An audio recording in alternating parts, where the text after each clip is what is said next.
So we have a strong Archer Queen deck that's really good against the countess. The deck is the Archer Queen, the Dark Prince, the Princess, the Giant Skelly, the Witch, and the Storm Wizard. And the best mini in the game is the Storm Wizard. I know you guys won't have some of these unlocked. You can swap the Dark Prince out for the Prince, the Storm Wizard out for the Hog. They're fair trades. I'm not sure what you'd swap out for the Princess. And yes, the countess just did get a nerf today, but she's still really strong. Don't underestimate her. I played this morning. Still seeing a ton of countess goblin decks on the leaderboard. Still a strong deck. But this deck absolutely shuts it down. Great against other Archer Queen decks. And as always, we've got a couple of replays so you can see this deck in action. So the first match is obviously against a countess. And this was from this morning. Like I said, the leaderboards are still dominated by countess players because she did receive a nerf. It is a much needed nerf, but she's still really powerful. So don't underestimate her. So this was such a good game of Clash Mini as well, I might add. And you'll see in this video why the Storm Wizard is absolutely OP. The best mini in the game, I think. So we're coming in round one. I set my minis up like this.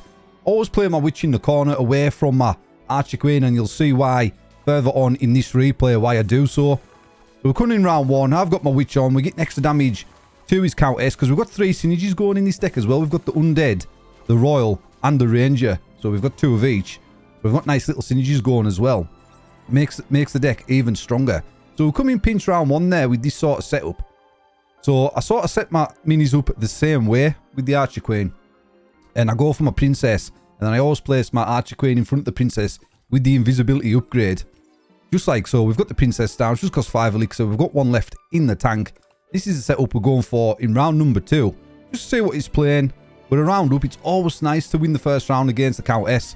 And he comes on with the Fisherman, the Lumberjack, and the Diffuser.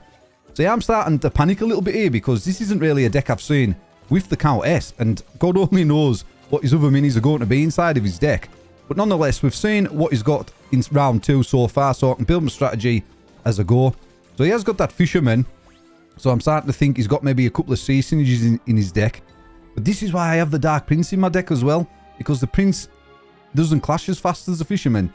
So when you put your AQ in front of your Princess, like I'm going to do here, and your opponent's got a Fisherman, it'll be able to pull your Archer Queen, which is crazy, I think. And this is why I've got the Dark Prince, because I have the setup just like you can see on screen. And my Dark Prince now will shut the Fisherman down, because he's thinking, well, he's going to place his Archer Queen beside his Giant Skelly. I'll just upgrade my Fisherman with the extra starter, pull extra units, and pull his Archer Queen. But I've got the Dark Prince up my sleeve. He doesn't know that. So we'll go for the invisibility upgrade on the Archer Queen. That's the upgrade you want to be going for. Then we'll go for the additional damage on the Princess. And we just leave now a setup like this. He's going for the 3-star Diffuser. Probably going to sell it off next round for extra elixir. He hits us with a well played there, because I think he was thinking, why has he put his Archer Queen there? And I can just pull it with my Fisherman. But he doesn't know I've got the Dark Prince. I'm not that silly, my friend. But nonetheless, we're coming there. He was sort of lucky here to take that round. The Archer Queen did get a little nerf today as well with the attack speed. I would have took that round if she didn't. But hey, oh, it is what it is. So this round, I really wanted to win that last round because it gave me a bit of breathing space. So this round, I'm going to have to commit to my Dark Prince. That's going to shoot his Fisherman down. I suspect he's going to go all in on his Fisherman and upgrade that. And try and pull my Archer Queen. And we go for the anti-heal upgrade on the Princess. We've got the additional damage on the Princess. The anti-heal one as well, because the countess can teleport, get the health back. She just stacks health crazy inside the game, even after the nerf.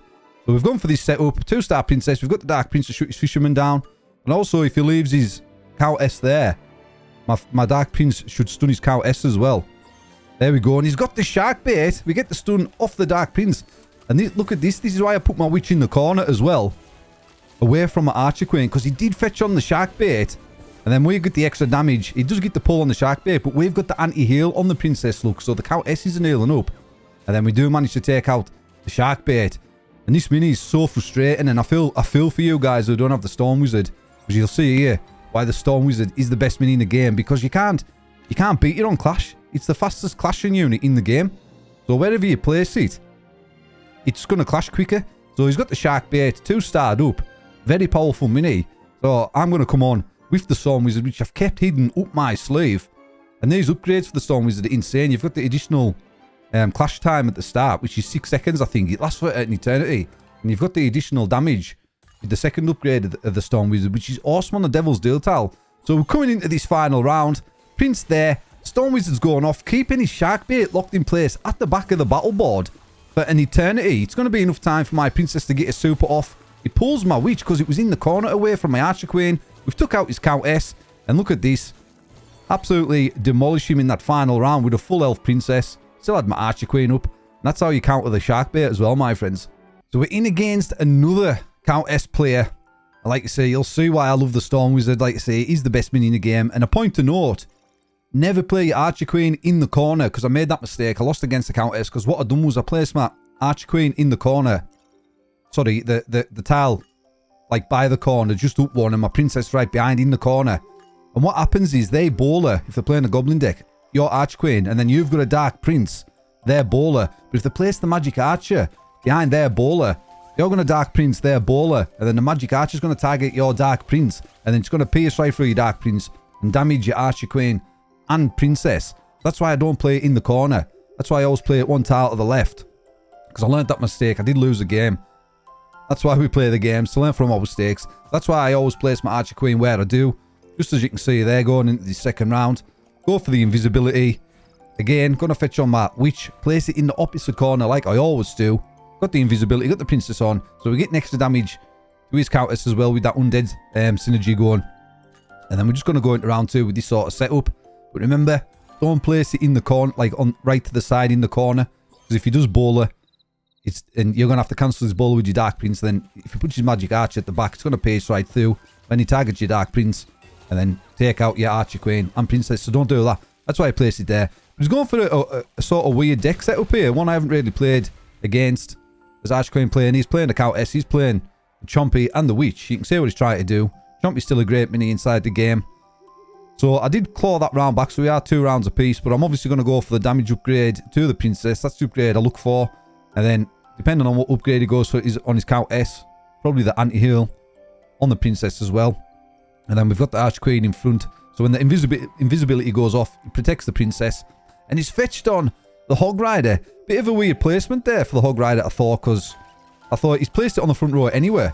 So why didn't he place it one tile to the side, and then he could have hogged my archer queen and my princess? I don't know the reasoning behind that.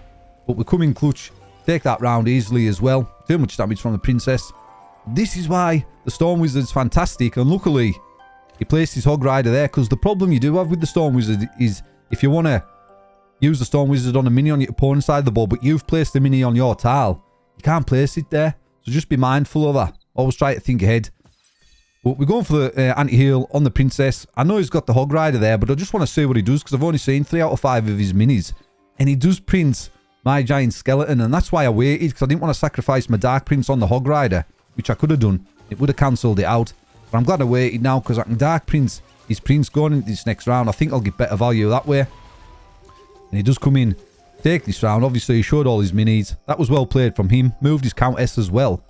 So I know if I dark prince his prince, I'm going to get the stun on his countess from my dark prince. And then I can Storm Wizard his hog rider. Cancel that out. 200 IQ plays. So we're firing the Storm Wizard in the back corner. That's going to shut his hog rider down. Fetch on the dark prince to counteract his prince. And it's also going to stun his countess. And I don't need to upgrade my Storm Wizard here, because all I need is the clash ability from the Storm Wizard just to stop the hog from jumping. So base ability is enough for that. So we'll go for the additional damage on the giant skelly.